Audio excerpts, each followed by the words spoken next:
When Nora Ellis receives an unexpected invitation to the elite Westwood masquerade, she walks into the ballroom as a joke, meant to be seen and laughed at. But by midnight, she's the one no one can stop watching. And everything is about to change. Before we get into the story, comment below where in the world you are watching from today.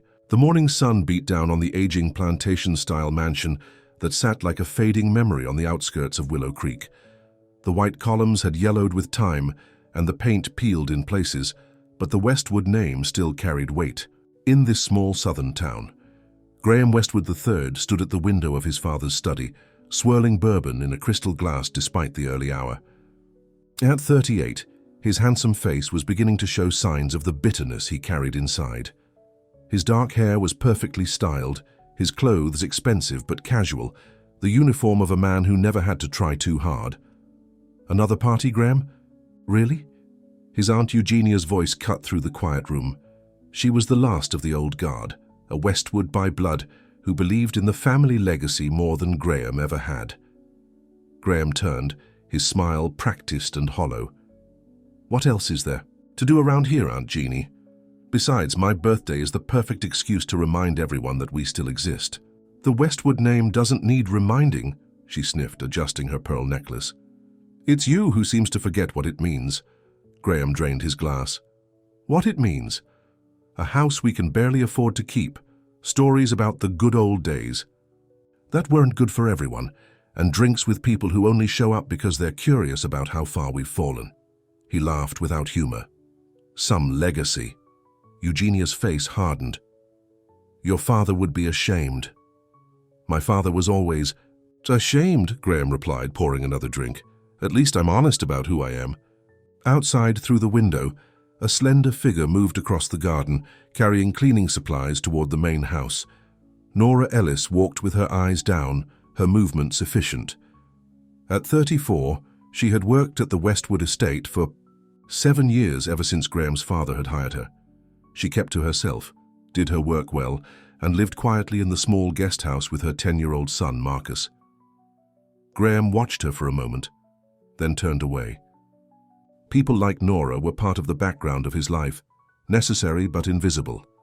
In the kitchen, Nora worked quietly, wiping down counters that gleamed from her regular care. The house was beautiful, even in its decline. Sometimes she wondered what it would be like to live in these rooms instead of just cleaning them. "Mum!"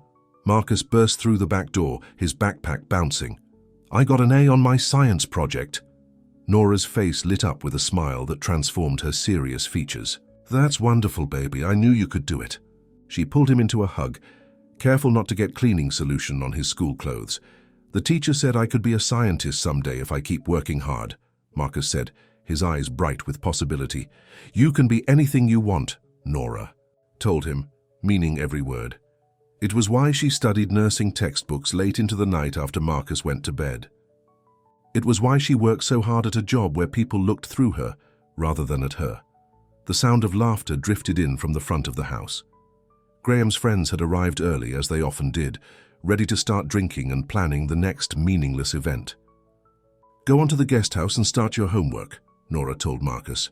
"I'll be done in an hour." As Marcus left, Charles Bentley, one of Graham's oldest friends, wandered into the kitchen looking for ice. His eyes landed on Nora with mild surprise, as if he'd forgotten there were people who worked in the house. "Oh, hello there," he said, with the overly friendly tone people used when they couldn't remember your name. "Hello, Mr. Bentley," Nora replied politely, continuing her work. Charles leaned against the counter, watching her. "You know Graham's throwing quite the birthday bash next weekend. Masquerade theme, very exclusive." Nora nodded, not looking up. "Yes, sir, I'll be preparing the house." Charles chuckled, the sound holding something unpleasant. "No, I mean it's quite the guest list. Everyone who's anyone in 3 counties. He paused. Must be strange working in a place like this, but never being part of it. Before Nora could respond, Graham appeared in the doorway. "Charles, we're waiting for you." "Did you get lost looking for the ice?" Charles straightened up, grinning. "Just chatting with your housekeeper. What's your name again, honey?" "Nora," she said quietly. "Nora Ellis." Graham barely glanced at her. "Well, Nora can get back to her work, and you can rejoin the party." He gestured toward the living room with his glass. As they left, Nora heard Charles say, "You know what would be hilarious? If you invited her to your fancy party." Their voices faded, but the idea lingered in the air like a dangerous promise. 3. Days later, an envelope appeared in Nora's mailbox at the guest house. Inside was a formal invitation to Graham Westwood's 39th birthday masquerade gala. For a moment, she stared at it in confusion. It had to be a mistake. That evening, as she dusted the library, she heard Graham and his friends planning the party, their voices carrying from the living room. "I can't believe you actually sent her an invitation," a woman's voice said, laughing. "What if she shows up?" "She won't," Graham replied confidently. "And if she does, well, that's part of the entertainment, isn't it? The help trying to blend in at a Westwood party." Cruel laughter followed his words. Nora stood frozen, the duster in her hand, as the truth washed over her. It wasn't a mistake. It was a joke. She was the joke. She slipped out of the library unseen and walked back to the guest house, the invitation burning in her pocket. Marcus was at the table working on math homework. He looked up and immediately noticed her expression. "Mom, what's wrong?" Nora shook her head, forcing a smile. "Nothing. Baby, just tired." She sat down beside him, helping with a division problem, but her mind was elsewhere. After Marcus went to bed, she took out the invitation again. She should throw it away. She should pretend she never received it. But something else stirred. Inside her, a quiet defiance that had been building for years. She picked up her phone and dialed a number she rarely called. "Jasmine? It's Nora. I need a favor." The night of the party arrived, and the Westwood mansion glowed with lights. Cars lined the circular driveway, and guests in elaborate masks and formal wear streamed into the grand ballroom that had once hosted the most prestigious events in the county. Graham stood near the bar, already feeling bored despite the party. Just beginning. He wore a simple black mask that did little to disguise his identity. Everyone knew who he was, the last Westwood man, clinging to a fading legacy. "Quite the turnout," Charles said, appearing at his side with 2 drinks. "Though, I notice your special guest hasn't arrived," Graham smirked. "Did you really think she would? People know their place." Charles shrugged. "Pity. It would have livened things up." Just then a hush fell over the entrance to the ballroom. Graham turned, curious about what had caused the sudden quiet. A woman stood in the doorway, wearing a simple but stunning silver dress that caught the light with every movement. Her dark curls were swept up elegantly, with a few tendrils framing her face. A delicate silver mask covered her eyes, but there was no mistaking who she was. Nora had come to the party. Graham felt his drink nearly slip from his fingers. She looked nothing like the quiet housekeeper who moved through his home like a shadow. This woman stood tall, her chin lifted with quiet dignity. As whispers spread through the room, Nora walked forward, moving with a grace that seemed to come from somewhere, deep inside. She didn't look at Graham or his friends. She simply entered the space as if she had every right to be there, because she did. She had been invited. "Well, I'll be damned," Charles muttered. "She actually came." Graham couldn't respond. Something unexpected was happening in his chest, a tightening that felt like shame mixed with something else he couldn't name. Across the room, an older couple stepped forward to greet Nora. Dr. James Wilson and his wife had always been kind to her when they visited the estate. They welcomed her now, drawing her into conversation as if her presence was the most natural thing in the world. Others followed their lead. Curiosity, if nothing else, pulled people toward her. And when she smiled or laughed, genuinely not with the forced politeness she used while working, people were drawn to the warmth of it. Graham watched, stunned, as the woman he had invited as a cruel joke became the center of a growing circle of guests. People he'd known all his life seemed more interested in Nora Ellis than in him at his own birthday party. "This backfired spectacularly," Charles commented, seemingly impressed. "Who knew the help could clean up so well?" "Stop calling her that," Graham snapped, surprising himself as much as Charles. Charles raised an eyebrow. "Touchy, aren't we? It was your idea." Graham moved away from the bar, driven by an impulse he didn't understand. He approached the circle where Nora stood talking with Mrs. Wilson. As he neared, Nora looked up and met his eyes directly for the first time in 7 years of working in his home. There was no anger in her gaze, no accusation, just a calm assessment. That made him feel suddenly small. "Mr. Westwood," she acknowledged with a slight nod. "Thank you for the invitation." Around them, conversations faltered as people sensed the tension. "You're welcome," Graham said, the words sounding hollow even to his own ears. "I'm glad you could come." Nora's expression didn't change, but something flashed in her eyes, knowledge of exactly what the invitation had meant. "It was my pleasure. I've worked in this ballroom many times. It's nice to see it from a different perspective." The simple truth of her statement hung in the air between them. For 7 years she had polished these floors, dusted these chandeliers, prepared this room for parties she was never meant to attend. Graham felt a flush creep up his neck. "Would you like a drink?" he offered, not knowing what else to say. "No, thank you," Nora replied. "But don't let me keep you from your guests." She turned back to Mrs. Wilson, effectively dismissing him at his own party.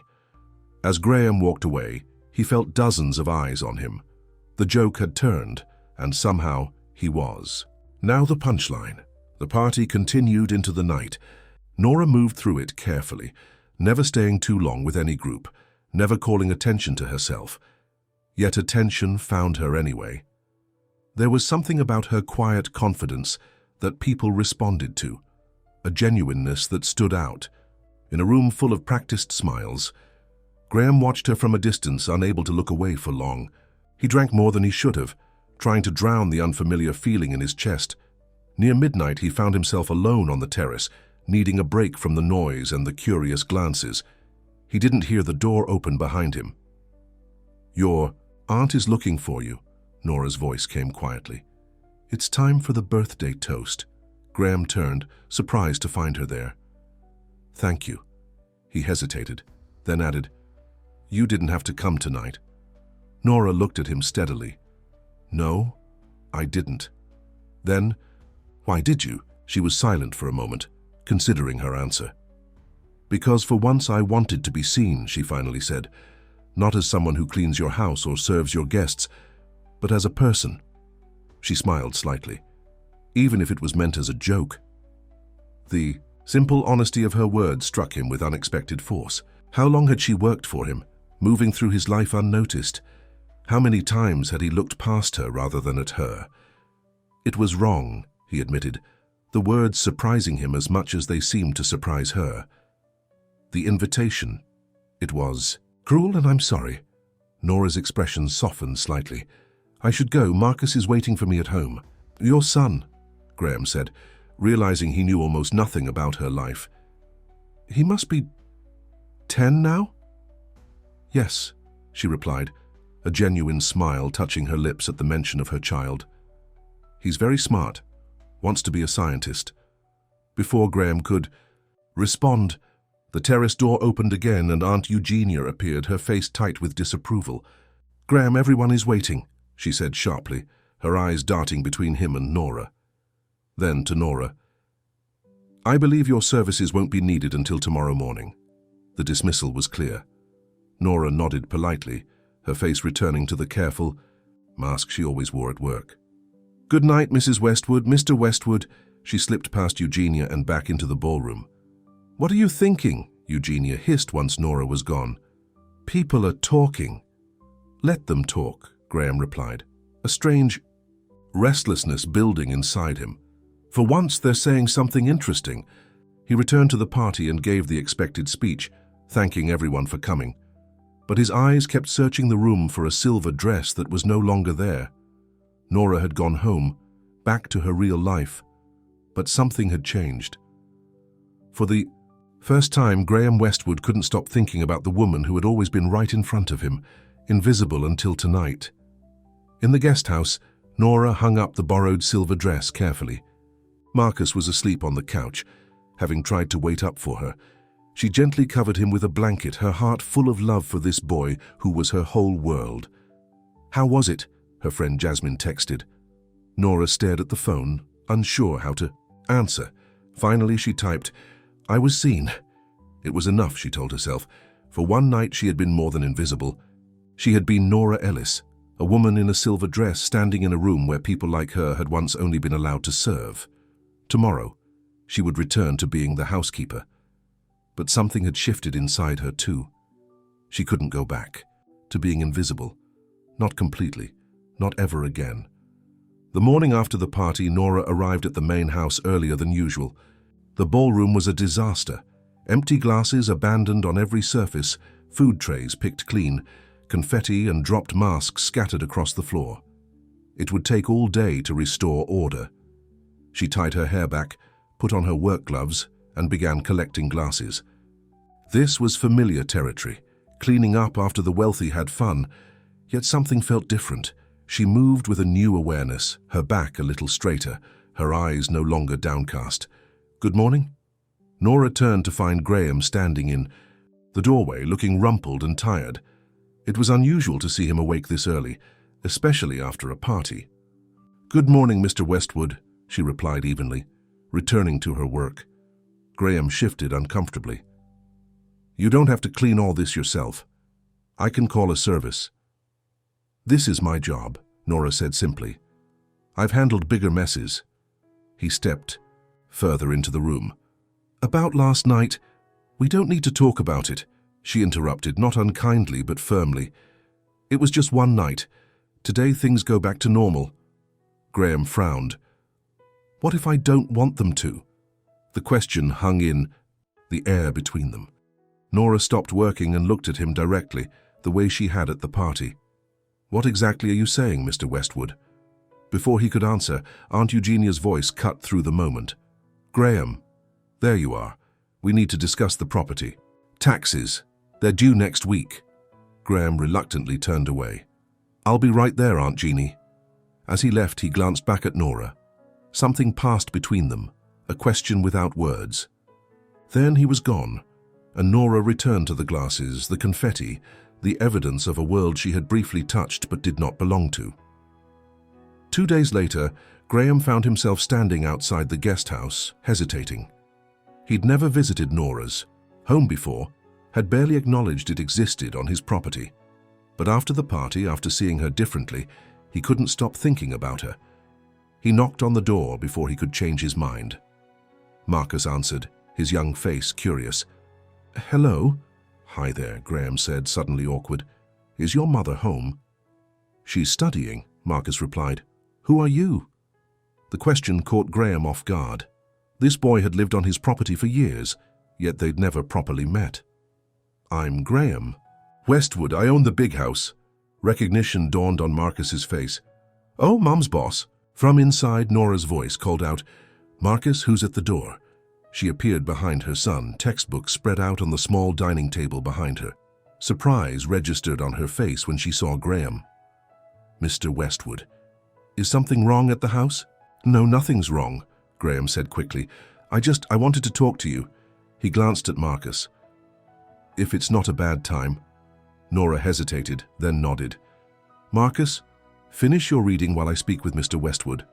She stepped outside, closing the door partway behind her. The small porch held 2 chairs and a pot of carefully tended flowers. She didn't invite him to sit. "What can I do for you?" she asked, her tone professional. Graham suddenly felt foolish. What was he doing here?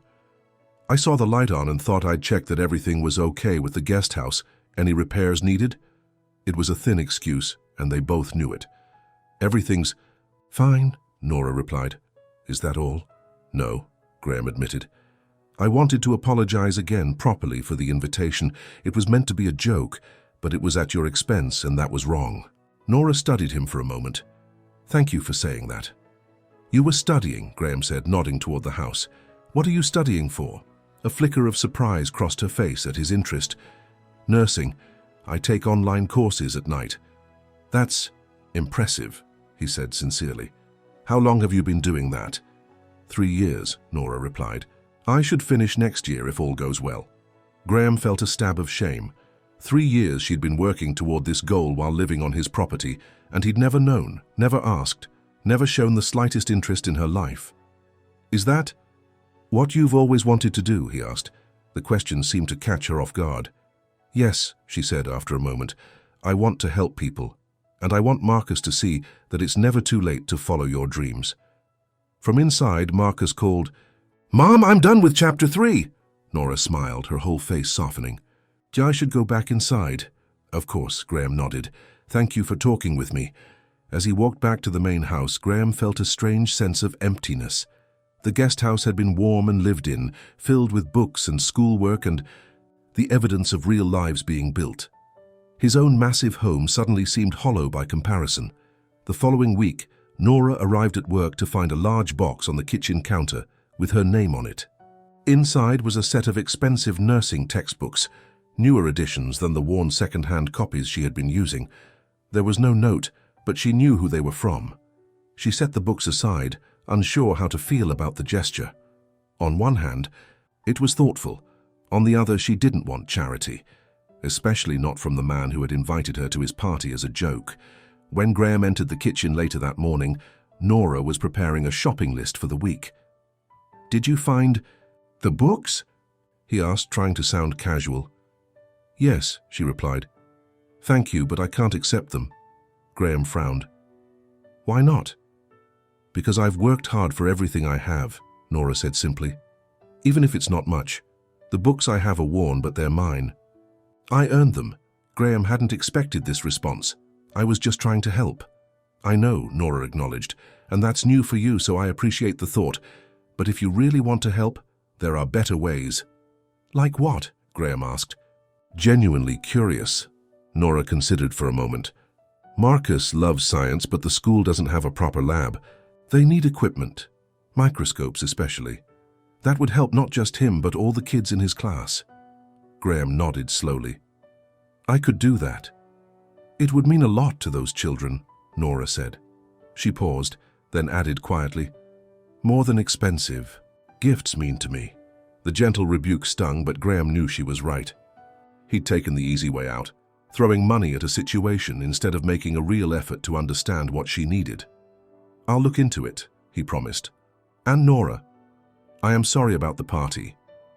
"You already apologized," she reminded him. "Yes, but I'm not sure you believed me," Graham said. "I'm not sure I believed myself, but I am sorry not just for the invitation, but for 7 years of not seeing you." For the first time, a genuine smile touched Nora's lips. "Well, you're seeing? Me now, Mr. Westwood, better late than never." 2 weeks later, Marcus burst into the guest house, his eyes wide with excitement. Mom, you won't believe what happened at school today." Nora looked up from her nursing notes. "What is it, baby?" "We got new microscopes, 10 of them, and test tubes and slides and real lab coats." Marcus's words tumbled out in a rush. "Principal Johnson said they were donated by the Westwood family. That's your boss, right? The man who came to our door?" Nora felt a surge of surprise. She'd expected perhaps 1 or 2 microscopes, not a complete lab setup. "Yes, that's right." "But why would he do that?" Marcus asked, his young face puzzled. "He doesn't even know me." Nora thought carefully about her answer. "Sometimes people surprise you. Maybe he wanted to do something good for the community." Later that evening, as Marcus worked happily on his science homework, Nora walked up to the main house. It was past her working hours, but she knew Graham would be in his study where he spent most evenings. She knocked lightly on the open door. Graham looked up from his laptop, surprise crossing his face when he saw her. "Nora, is everything all right?" "Yes," she said, stepping into the room. "I wanted to thank you for what you did for Marcus's school. He's thrilled." Graham smiled, and for once it reached his eyes. "It wasn't much. Their science program needed updating." "It was generous," Nora corrected him, "and thoughtful. You listened to what I said." "It felt good," Graham admitted, "to do something useful with the Westwood. Money for a change instead of just throwing parties." Nora studied him for a moment. "You know, I've worked for you for 7 years, but I feel like I'm just meeting you now." "I think you are," Graham said quietly. "I'm not sure who I was before." The honesty in his voice touched something in Nora. She nodded toward his laptop. "I should let you get back to work. I just wanted to say thank you." As she turned to leave, Graham called after her, "Nora, would you and Marcus like to have dinner sometime? Here, at the house, not as my employees, but as guests." The invitation hung in the air between them, nothing like the cruel joke of the masquerade party. This was something new, something real. "I'd like that," Nora said after a moment, "and I think Marcus would too." The dinner was set for Friday evening. Aunt Eugenia was away visiting friends, so it would be just the three of them. Nora wore a simple blue dress, not borrowed but her own, and helped Marcus tuck in his shirt properly. "Why are we having dinner with your boss?" he asked, fidgeting with his collar. "Because he invited us," Nora replied, "and it's polite to accept invitations from nice people." Marcus looked skeptical. "Is he nice?" "The kids at school say the Westwoods think they're better than everyone else. People are more complicated than that," Nora said carefully. "Sometimes they just need a chance to show who they really are." When they arrived at the main house, Graham answered the door himself instead of having Nora use her key. It was a small gesture but meaningful. Tonight she wasn't the housekeeper. "Welcome," he said, looking nervous in a way Nora had never seen before. "Come in." Marcus stared around at the grand entryway with wide eyes. He'd never been inside the main house before. "This place is huge," he exclaimed. "Do you live here all by yourself?" Graham laughed. "Most of the time. It's too big for one person, really." "Then why don't you move?" Marcus asked with the direct curiosity of a child. "Marcus," Nora warned gently. "No, it's a fair question," Graham said. "The truth is, this house has been in my family for generations. I thought I had to stay here to honor that legacy, but lately I've been wondering if there might be better ways to honor where I come from." He led them through to the dining room, where he'd set the table himself. It wasn't perfect. The napkins were folded awkwardly, and the silverware didn't quite match, but the effort was evident. "I made dinner," Graham announced, sounding both proud and worried. "Nothing fancy, just spaghetti. I hope that's okay." "Spaghetti is my favorite," Marcus said, his face lighting up. "Mine too," Graham replied with a genuine smile. As they sat down to eat, Nora watched the interaction between Graham and Marcus with growing surprise.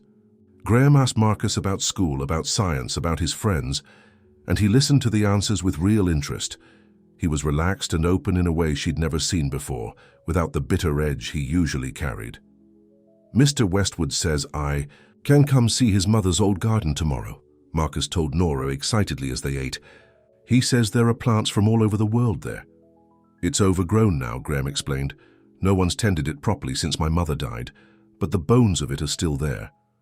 I thought Marcus might enjoy seeing it, with his interest in science." "That's very kind," Nora said, touched by his thoughtfulness. After dinner, Graham surprised them both by producing a board game. "I found this in the attic. My father and I used to play it when I was about Marcus's age." For the next hour, they sat in the living room playing Monopoly, laughing and talking as if they had known each other for years instead of days. Nora felt something unfamiliar blooming in her chest, a warmth, a connection she hadn't expected. When it was time to leave, Graham walked them back to the guest house under a sky full of stars. "Thank you for coming," he said as they reached the door. "It's been a long time since this house had anything resembling a family dinner." "We had a great time," Nora replied sincerely. "Didn't we, Marcus?" "Yeah," Marcus agreed. "Your spaghetti was almost as good as Mom's," Graham laughed. "High praise indeed." As Marcus went inside, Graham hesitated, then asked Nora, "Could we do this again?" In the moonlight, his face looked different, open, hopeful, without the cynical mask he usually wore. Nora felt something shift inside her, a wall beginning to crumble. "Yes," she said softly. "I'd like that." Word spread quickly around Willow Creek that Graham Westwood was spending time with his housekeeper and her son. Some people whispered about scandal, others about redemption. Charles Bentley showed up unannounced one afternoon, finding Graham helping Marcus build a model volcano on the patio. "What's all this?" Charles asked, his face a mixture of amusement and confusion. "Science project," Graham replied simply. "Marcus is teaching me about volcanic eruptions." Charles raised an eyebrow. "I see. And where's the lovely Nora today?" "Studying for her nursing exams," Graham said, his tone making it clear the subject wasn't open for discussion. Later, after Marcus had gone to show his mother the completed project, Charles confronted Graham directly. What are you doing, Graham? Playing house with the help? Is this some kind of midlife crisis? Graham's face hardened. Don't call her that, and it's none of your business, Charles. Of course it's my business. We've been friends since we were kids. I'm worried about you. Charles lowered his voice. You invite her to your party as a joke, and now you're what, dating her? People are talking. Let them talk, Graham said firmly. For once in my life, I'm getting to know someone real, someone who doesn't care about the Westwood name or money or any of it. Do you know what Nora said when I tried to buy her expensive textbooks? She turned them down, said she'd worked for everything she had. He shook his head in wonder. When was the last time anyone in our circle turned down something expensive? Charles sighed. Just be careful. Eugenia will have a fit when she finds out. And what about Nora? Do you really think someone like her fits into your world? Maybe it's time my world changed, Graham replied quietly. After Charles left, Graham walked through the empty rooms of his ancestral home, seeing it through new eyes. The faded grandeur, the hollow echoes of past glory, none of it felt important anymore. Not compared to the simple warmth of a family dinner or the pride in Marcus's eyes when he completed his model volcano. He found himself at the window, looking out toward the guest house where light glowed in the windows. Nora was there, building a real life with hard work and determination, while he had been sleepwalking through his days, clinging to a name that meant less and less.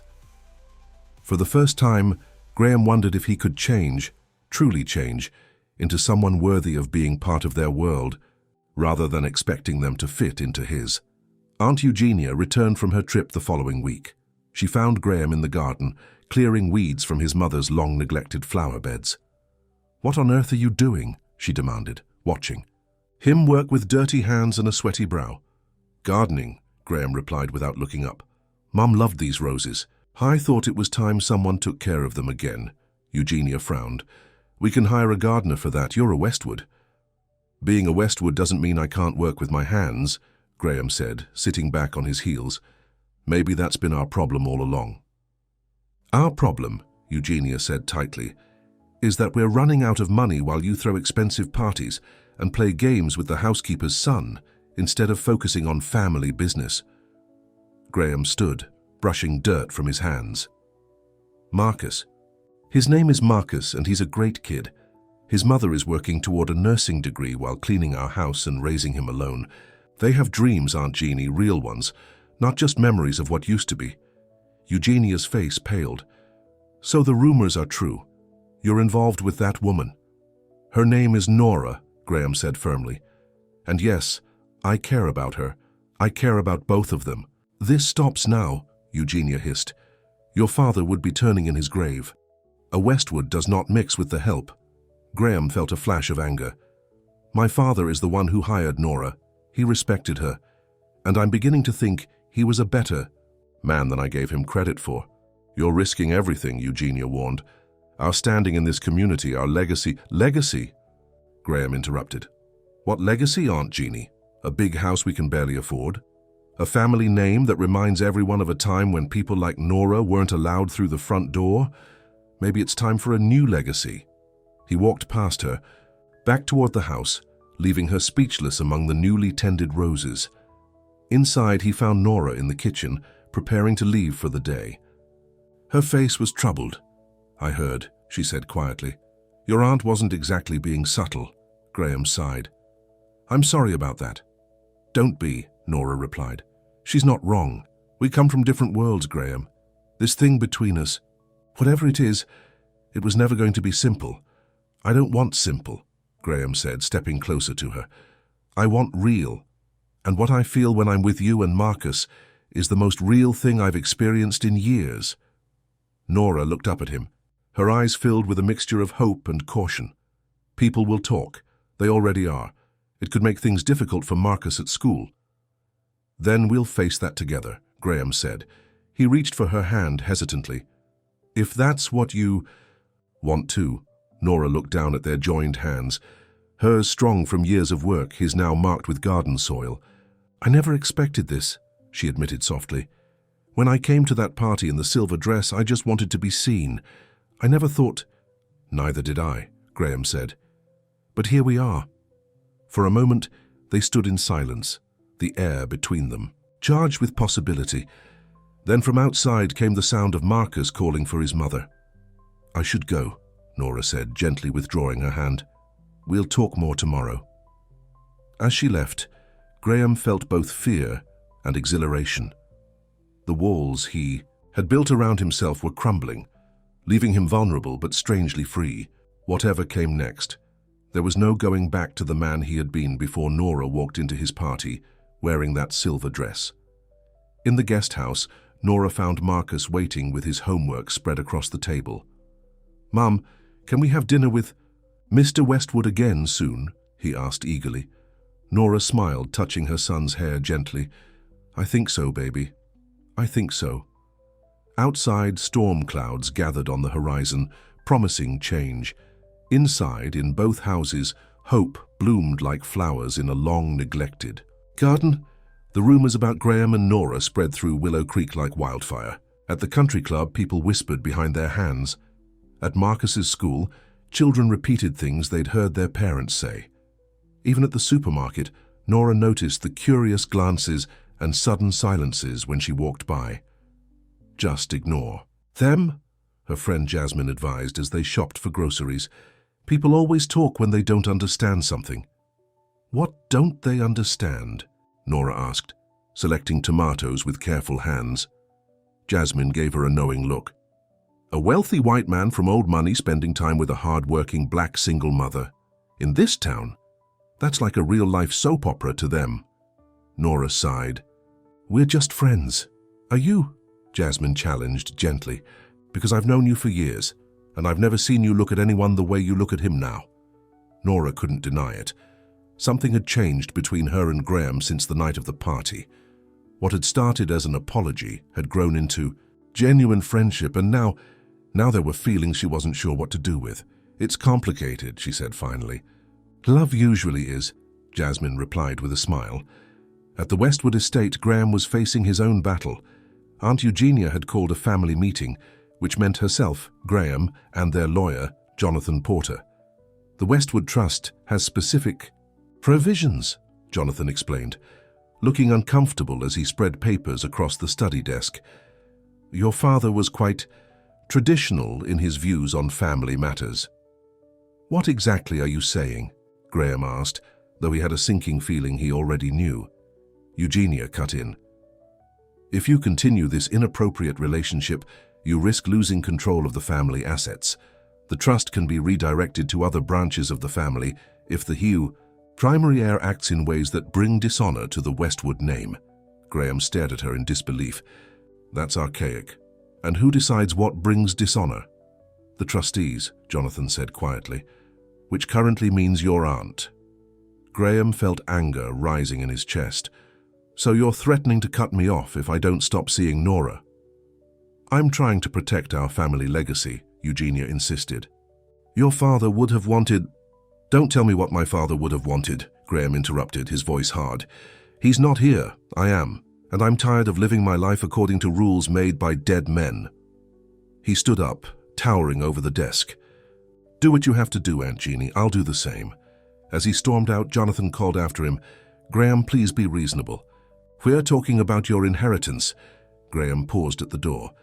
"Maybe it's time I made something of my own." That evening, Graham walked to the guest house, his mind churning with thoughts. Nora answered his knock, surprise crossing her face. When she saw his expression, "What's wrong?" she asked, stepping outside. "Family drama," he replied with a humorless laugh. "The usual Westwood nonsense." He told her about the meeting, the trust, his aunt's threats. Nora listened quietly, her face growing troubled. "Graham," she said when he finished, "I don't want to be the reason you lose your inheritance." "It's not your fault," he insisted. "It's a broken system that needs to change. Besides, I'm 39 years old. Maybe it's time I found out who I am without the Westwood fortune." Nora shook her head. "This is serious.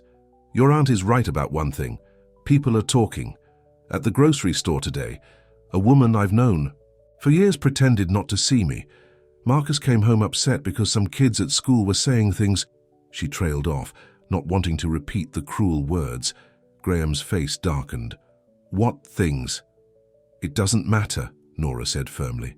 What matters is that this isn't just affecting you and me, it's affecting Marcus, and I won't have my son hurt because of what's happening between us. So what are you saying? Graham asked, a cold fear gripping his heart. Nora took a deep breath. I'm saying maybe we need to take a step back. Maybe this is moving too fast. Nora, please, I need to think about Marcus first, she interrupted gently. He's everything to me. Graham wanted to argue, but he knew she was right. Marcus had to come first. I understand, he said finally.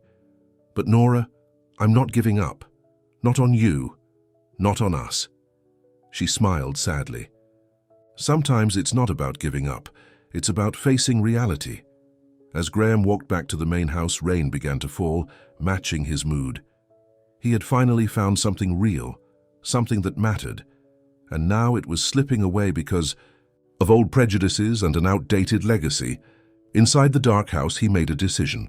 If the Westwood name was the problem, then maybe it was time for a change. The next morning, Graham surprised everyone by calling a press conference at the Westwood estate.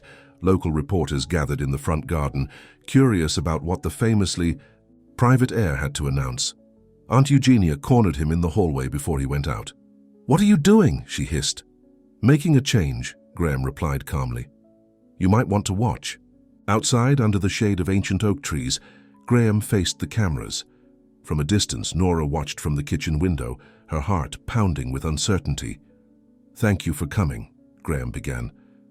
"The Westwood family has been part of this community for generations. Our name is on buildings, roads, even this land we're standing on. But today I want to talk about the future, not the past." He took a deep breath. For too long, the Westwood legacy has been about exclusion, about who belongs and who doesn't. That ends today. I'm announcing that I'm converting the Westwood estate into a community center and educational facility. Gasps and murmurs spread through the small crowd.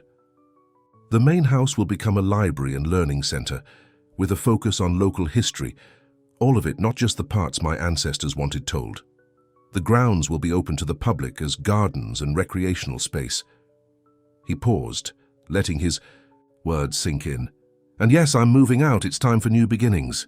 Questions erupted from the reporters. Graham answered them calmly, explaining that he would be establishing a trust to maintain the property, separate from the family fortune. When asked where he would go, he simply said, "Somewhere smaller, somewhere real." From the kitchen window, Nora watched with wide eyes. This was not what she had expected. She had thought he might apologize publicly for the gossip, or announce he was going away for a while. Not this. Not giving up his home, his heritage. After the reporters left, Graham found Nora waiting for him in the study. "Why did you do that?" she asked without preamble. "Because it was the right thing to do," Graham replied simply. "This house has been a museum to the past for too long. It should belong to everyone now." "But it's your home," Nora protested. Graham shook his head. "It's never really been a home. Not to me." He stepped closer to her. "Nora, when I'm with you and Marcus, I feel like I belong somewhere for the first time in my life. That's home. Not these walls, not this name." Nora felt tears stinging her eyes. "You can't just throw everything away because of me." "I'm not throwing anything away," Graham insisted.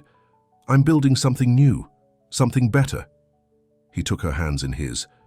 "I know you need to think of Marcus first. I respect that. But I'm asking you to give us a chance. Not the Westwood heir and his housekeeper. Just Graham and Nora, two people trying to find something real in this world."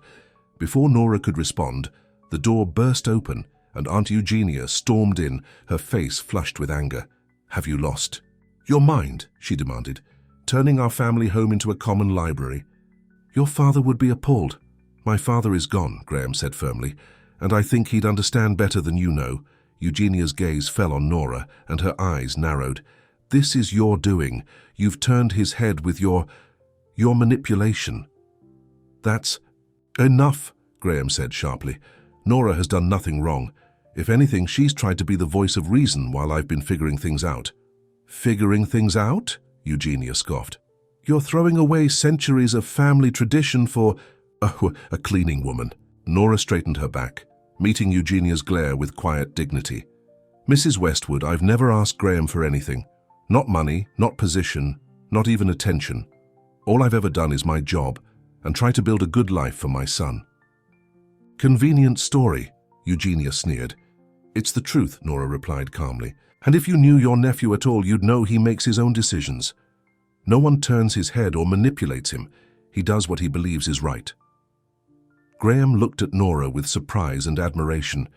Even now, facing Eugenia's anger, she was defending him, standing tall with the same quiet strength she'd shown at the masquerade party. "Aunt Jeannie," Graham said, turning to his aunt, "the decision is made. The papers are signed. The Westwood estate will become public property by the end of the month." Eugenia's face paled. "And the family trust?" "You can do whatever you want with it," Graham replied. "Keep it. Redirect it to cousins we barely know. I don't care anymore. I have enough saved to start over." "You'll regret this," Eugenia said, her voice shaking with emotion. "When she leaves you with nothing, you'll regret throwing away your birthright." With that, she turned and left, her heels clicking sharply on the hardwood floors. In the silence that followed, Nora looked at Graham with wonder. "Did you really sign the papers already?" "Yes," he admitted. "Last night after we talked, I couldn't sleep, so I called my lawyer, not the family lawyer, my own guy.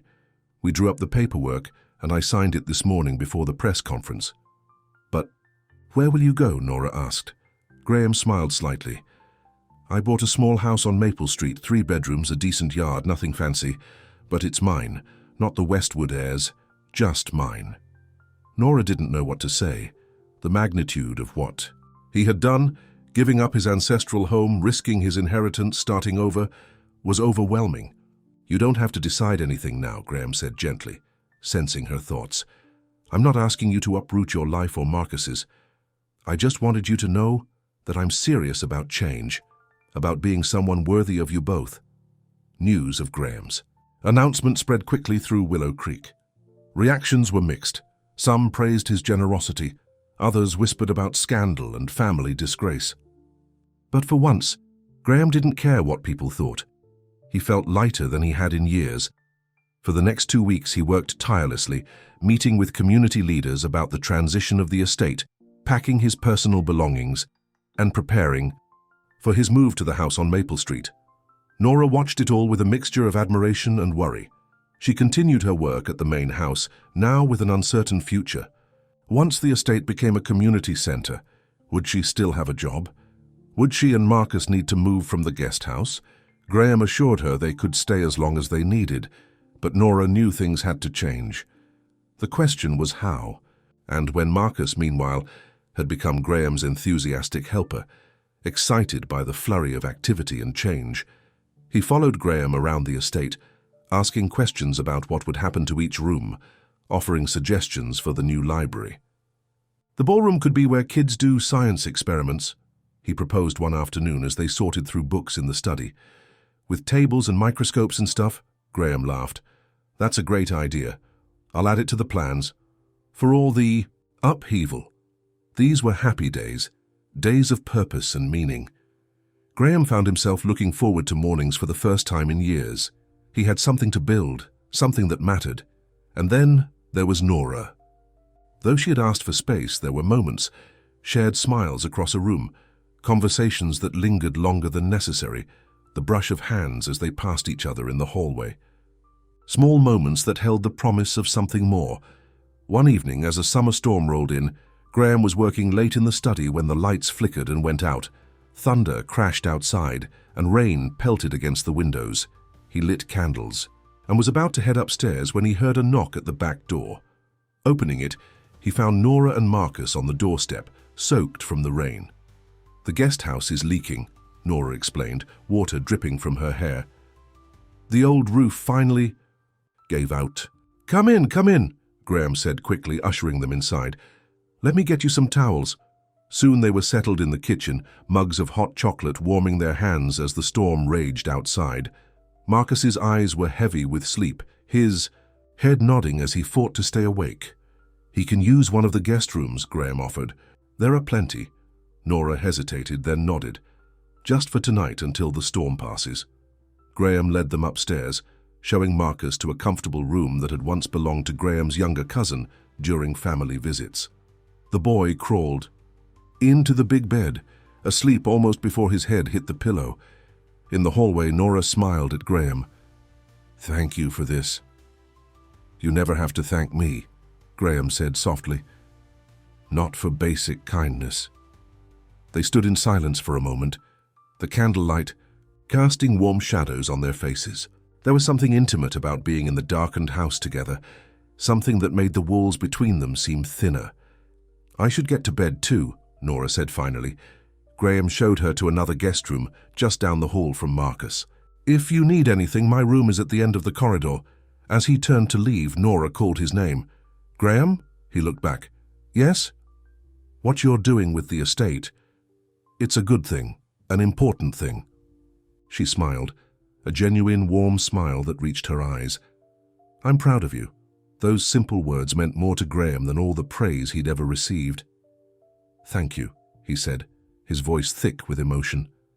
"That means everything, coming from you." The storm continued through the night and into the next day, making it impossible to repair the guest house roof immediately. Graham insisted that Nora and Marcus stay in the main house until it could be fixed. "There's plenty of room," he pointed out, "and it's silly for you to try to stay somewhere with a leaking roof when there are dozens of dry bedrooms here." Nora reluctantly agreed, and what was meant to be one night turned into 3 as the rain persisted and roof repairs were delayed. Those 3 days changed everything. Living under the same roof, sharing meals, helping Marcus with homework in the evenings, they began to feel like a family. Not the formal, distant family Graham had grown up in, but something warm and real. On the 3rd evening after Marcus had gone to bed, Graham and Nora sat on the covered porch, watching the rain and talking quietly. "When I was little," Nora said, "my grandmother used to say that rain washes away the old and makes way for new growth. I always loved that idea." Graham nodded. "It feels right, doesn't it? All this change happening during a storm." "Are you scared?" Nora asked suddenly.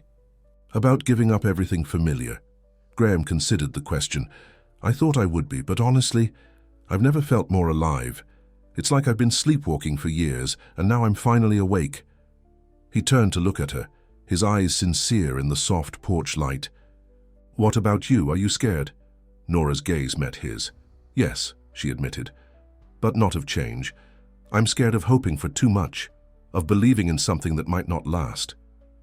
"What we have is real, Nora," Graham said softly. "It's not going to disappear with the rain." "How can you be so sure?" she asked. "We come from different worlds. The things you're used to—" "I don't want the things I'm used to," Graham interrupted gently. "That's the whole point. I want something new, something honest. I want quiet dinners and board games with Marcus. I want to hear about your nursing, studies, and help you prepare for exams. I want mornings where we drink coffee together before starting the day." He reached for her hand, and this time Nora didn't pull away. "I want a life with meaning, Nora, and I've found that with you." Zati, rain drummed on the porch roof, creating a cocoon of sound around them. In that moment, the outside world with all its judgments and expectations seemed very far away. Nora looked down at their joined hands. "When I came to your party in that silver dress, I never imagined we'd end up here." "Life's funny that way," Graham said with a smile. "Sometimes the best things happen when we least expect them."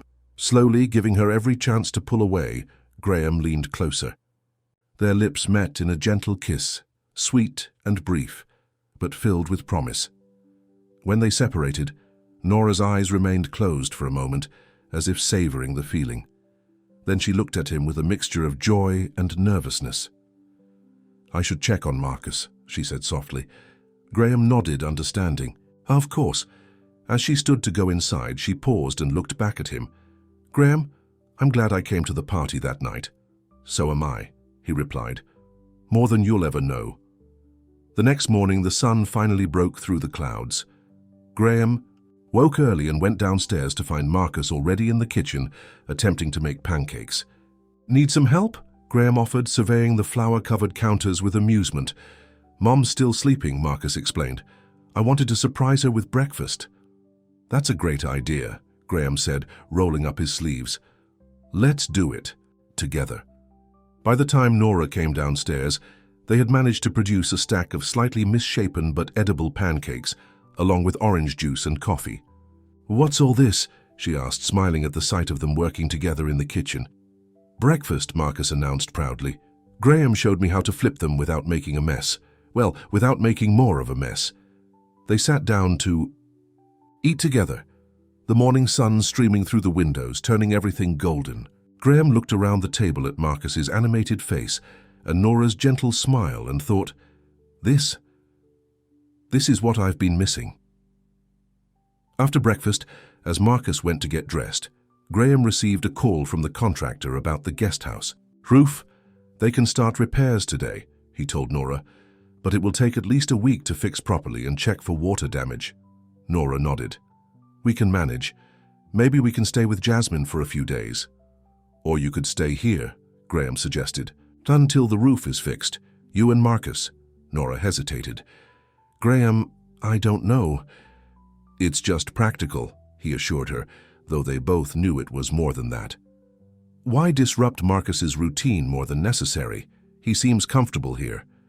Before Nora could answer, the doorbell rang. Graham went to answer it, expecting the roof contractor. Instead, he found Charles Bentley on the doorstep, looking uncomfortable. Graham, we need to talk. Can it wait? Graham asked, not wanting to lose the peaceful morning. Charles shook his head. It's about your aunt. She's not taking your announcement well. She's talking about contesting the transfer of the estate, claiming you're not of sound mind. Graham sighed. Let her try. The papers are solid. It's more than that, Charles warned. She's been talking to people, important people, making insinuations about you and Nora that could hurt both of you. Graham felt a flash of anger. What kind of insinuations? Charles looked past him to where Nora had appeared in the hallway. The kind that could cost Nora her nursing certification before she even gets it. The kind that could affect Marcus at school. She wouldn't, Graham began, but he knew better. Aunt Eugenia would do whatever she thought necessary to protect the Westwood name. Nora stepped forward, her face pale but determined. What exactly is she saying? Charles looked uncomfortable. That your relationship with Graham isn't appropriate. That you might be taking advantage of his position. That kind of thing. That's ridiculous, Graham snapped. I know that, Charles surprised him by saying, Look, I wasn't sure about all this at first, but I've seen how you've changed, Graham. For the better. You're happier than I've seen you. In years, he turned to Nora. And I know you're not the type to use anyone. You've always been too proud for that. Then why are you here? Graham asked. To warn you, Charles said simply. Eugenia is serious. She's calling in favors, talking to the hospital board where Nora hopes to work, even speaking to the school. Superintendent, you need to be prepared. After Charles left, Graham and Nora stood in the hallway, the bright morning suddenly darker. She can't hurt us, Graham insisted. Not if we stand together. But Nora's face was troubled. Graham, I can't risk my nursing certification. It's everything I've worked for, and if she's talking to the school, then we'll fight her, Graham said firmly. Together. I'm not giving up on us, Nora. Not now that I've found you. Nora looked up at him, her eyes full of uncertainty and hope. You really think we can win against someone like your aunt? I know we can, Graham replied, taking her hands in his. Because what we have is real. And in the end, that's stronger than any old name or legacy. Outside, the sun continued to shine, the storm clouds finally gone. But a new storm was brewing, one that would test their newfound happiness and force them both to decide what they were willing to fight for. As they stood together in the hallway of the house that had seen generations of Westwoods come and go, Graham made a silent promise. This time he wouldn't let go of what mattered. This time he would stand and fight, not for the Westwood name, but for the family he had found with Nora and Marcus. And Nora, looking into his eyes, began to believe that maybe, just maybe, some dreams were worth the risk after all. The next few weeks tested Graham and Nora in ways they hadn't imagined. True to Charles's warning, Aunt Eugenia had begun a quiet campaign against them, calling in favors from old family connections and whispering rumors throughout Willow Creek. Nora felt the effects almost immediately. The nursing program administrator called her in for a routine review of her academic standing. Though nothing was said directly, the message was clear. Her relationship with Graham Westwood had drawn unwanted attention. At Marcus's school, things were even worse. Children could be cruel, repeating things they heard at home without understanding the meaning. Marcus came home one day with tears in his eyes, asking Nora why other kids were saying his mum was only with Mr. Westwood for his money. "That's not true," Nora assured him, pulling him close. "You know that's not true, right?" Marcus nodded against her shoulder. "I told them you were together because you love each other. Is that right, Mum?" The question caught Nora off guard. She and Graham hadn't used that word yet, though what they felt for each other had grown stronger with each passing day. "It's complicated, baby," she said carefully. "But Graham and I care about each other very much, and we both care about you." That evening, when Graham came to check on them at the guest house, the roof now repaired, Nora told him about Marcus's day. At school, Graham's face darkened with anger. "This has gone too far. I'll talk to the principal tomorrow." "And say what?" Nora asked. "That your aunt is spreading rumors about us? That will only make things worse." "Then what do we do?" Graham demanded, pacing the small living room. "I won't let them hurt you and Marcus. I won't let them turn what we have into something ugly." Nora watched him, seeing the frustration and protectiveness in his eyes. This was a different Graham than the bitter, cynical man who had invited her to his party as a joke. This man would fight for them, would give up everything for them. The realization both warmed and frightened her.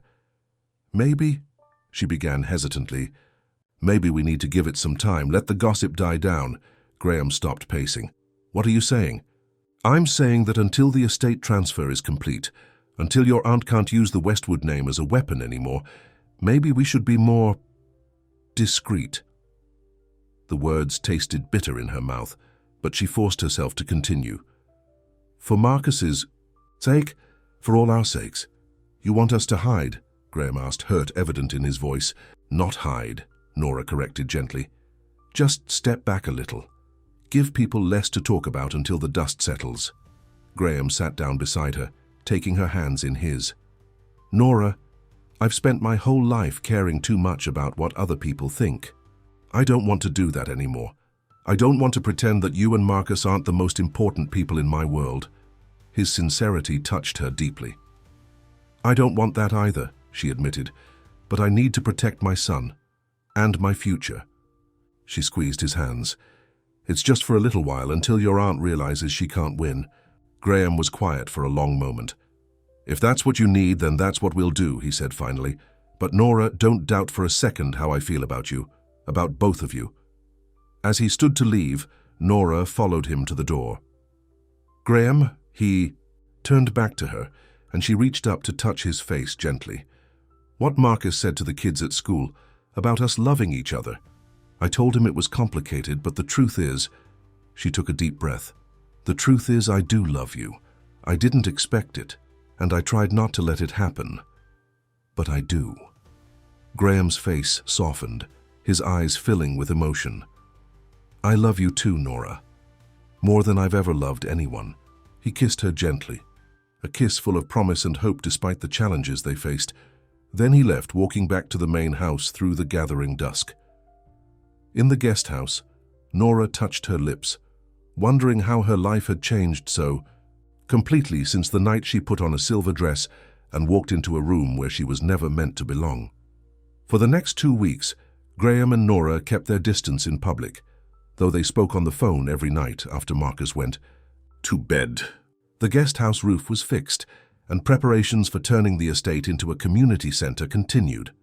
Graham moved most of his things to the house on Maple Street, though he spent his days at the main house, working with architects and community organizers. Aunt Eugenia had retreated to her sister's home in Charleston, still threatening legal action, but finding less support than she'd expected. Many people in Willow Creek were excited about the prospect of a new community center and library. One evening, as Graham was packing the last of his personal items from his father's study, he came across an old leather journal he'd never seen before. It was tucked behind a row of legal books, as if hidden intentionally. Opening it, he recognized his father's handwriting immediately. The journal appeared to be a personal diary, something Graham had never known his father to keep. Curious, he began to read. Hours later, he was still sitting in the study, the journal open in his hands, tears streaming down his face. The entries spanned decades, revealing a side of his father Graham had never known, a man who questioned the Westwood legacy, who recognized its flaws and hoped his son would someday find a better path. The final entry, dated just weeks before his death, read, "I hired a new housekeeper today. Nora Ellis, a remarkable young woman raising a child alone while pursuing an education. There's a quiet dignity about her that reminds me of Catherine. I hope Graham will see it someday. The strength in ordinary people that outshines all our family's hollow prestige. Perhaps she'll help him find what I never could, a life of genuine purpose rather than inherited privilege." Graham sat back, stunned. His father had seen in Nora what Graham himself had taken years to recognize, and somehow, in his own quiet way, he had tried to guide Graham toward a better future. Wiping his eyes, Graham picked up his phone and called Nora. "Can you come to the main house? There's something I need to show you." When Nora arrived, Marcus, ento because she couldn't leave him alone at night, Graham showed her the journal. "My father saw you," he said softly. "Really saw you right from the beginning. He hired you not just because you needed the job, but because he hoped you would change me." Nora read the entry, her eyes widening. "I had no idea," she whispered. "He was always kind to me, but I never thought—" "He was right," Graham said, looking from Nora to Marcus, who was exploring the study with curious eyes. "You did change me. You both did." Nora handed the journal back to him. "So what happens now?" Graham took a deep breath. "Now we stop hiding. Whatever my aunt or anyone else thinks, I want us to be together, openly, honestly. I want to help Marcus with his science projects and support you through your nursing exams. I want us to be a family." He knelt down to Marcus's level. "Hey, buddy, how would you feel about me spending more time with you and your mom? Not just as friends, but as family." Marcus looked at Graham thoughtfully. "Would you live with us in the guest house?" Graham smiled. "Actually, I was thinking maybe you and your mom might like my new house on Maple Street. It has a big backyard for playing and a room that would be perfect for a young scientist." Marcus's eyes lit up. "Really? Could I have a real science lab?"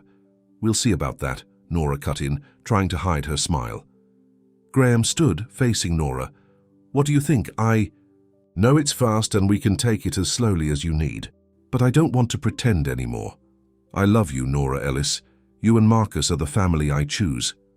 Nora looked at her son, who was watching them with hopeful eyes, then back at Graham. "People will talk. Let them," Graham said firmly. "Your aunt will be furious, probably," Graham agreed with a smile. "But even she can't fight the truth forever." Nora took a step closer to him. "And what is the truth, Graham Westwood?"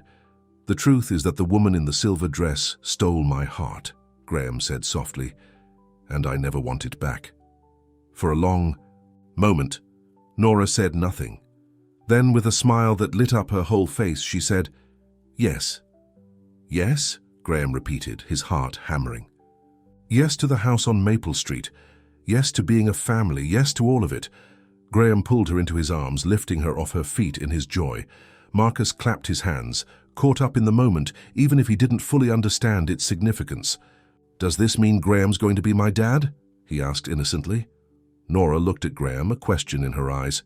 "If that's something you both want someday," Graham said carefully. "For now, how about we just say I'm the guy who loves your mom? Han thinks you're the coolest kid in Willow Creek." Marcus considered this, then nodded approvingly. "That works." The transition wasn't easy. As word spread about Graham, Nora, and Marcus moving into the house on Maple Street together, the gossip flared up again.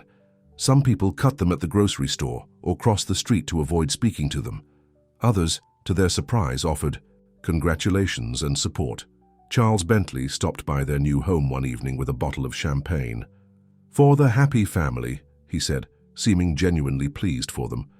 "And to let you know that some of us are coming around to the idea that Graham Westwood might actually know what he's doing for once." Dr. and Mrs. Wilson invited them to dinner, treating Nora with the same respect they showed Graham. Slowly, others followed their example. Aunt Eugenia remained a problem. She returned to Willow Creek, determined to stop the estate transfer, but Graham's lawyers had done their work well. The papers were ironclad, and with his father's journal providing evidence of his wishes for the family legacy to change, even Eugenia's legal threats eventually faded.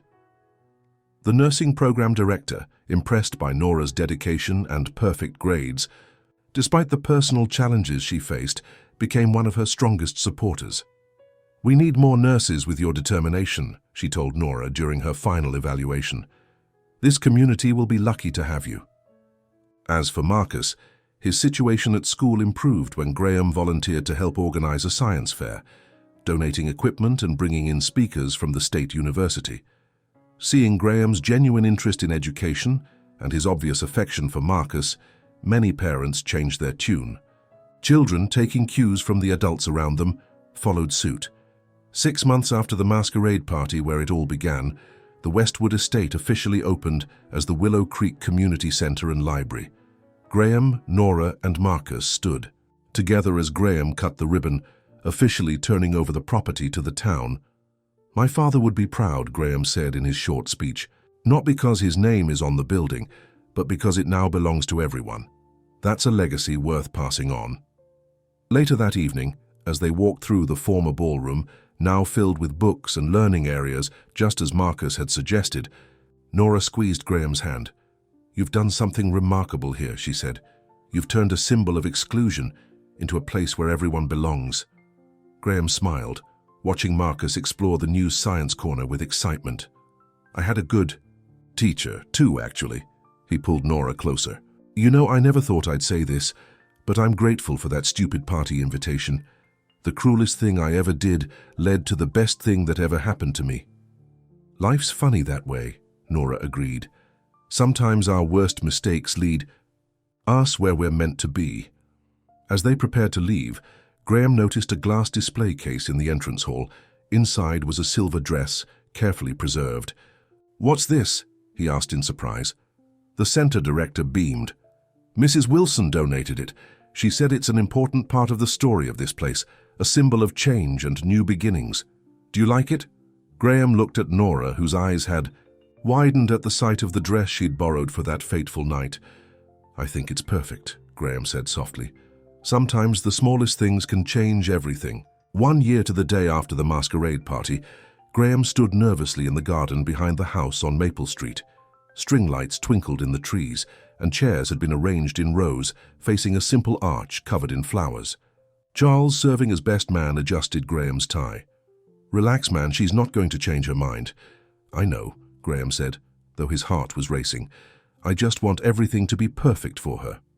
Inside the house, Nora sat at the vanity, in the bedroom she now shared with Graham, as Jasmine helped her with her hair. "You look beautiful," Jasmine said, placing the last pin. "He's going to fall in love all over again when he sees you." Nora smiled at her reflection. The woman looking back at her was a far cry from the quiet housekeeper who had tried to disappear into the background for so long. This woman stood tall, her eyes bright with confidence and happiness. There was a knock at the door, and Marcus peeked in, handsome in his little suit. "Mom, everyone's waiting. Wow, you look pretty." Nora laughed, holding out her arms to her son. "Thank you, baby. Are you ready to walk me down the aisle?"